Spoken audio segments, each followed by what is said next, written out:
কেতিয়া last time অকলে কান্দিছে হে ভগৱান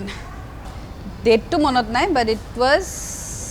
ফ্ৰাইডে লাষ্ট ফ্ৰাইডে মানুহে ভাবে যে পাহিবাই চব ল'ব পাৰিব চব বস্তু মানে পাহিবাৰ লাইফত মানে দুখ বা পাহিবাৰ কেতিয়াও একো মানে প্ৰব্লেম নহয় কাৰণ পাহিবা ইমান ছৰ্টেড কিন্তু মই ছৰ্টেড নহয় মই বহুত মোৰ লাইফত বহুত খেলি মেলি আছে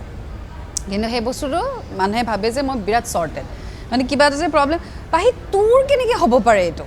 সেই বস্তুটোৱে মিসকনচেপশ্যন মানুহৰ আপুনি সকলোৰে প্ৰব্লেম সলভ কৰি থাকে এডভাইচ দিয়ে সলিউশন দিয়ে কেনেকৈ ভাবিব পাৰে আপোনাৰ লাইফত কিয় প্ৰব্লেম আছে so anything be it career be it মানে মেণ্টেল ইম'চনেল লাভ এভৰিথিং আৰু কিন্তু সেইটো ক'লে তোৰ কেনেকৈ হ'ব পাৰে তই চবকে ইমান ভাল ভাল এডভাইচ তই তোৰ হ'ব পাৰে ভাই ময়ো মানুহ হয় मुझे छोड़ दो मेरे हाल पे जिंदा हो यार काफ़ी है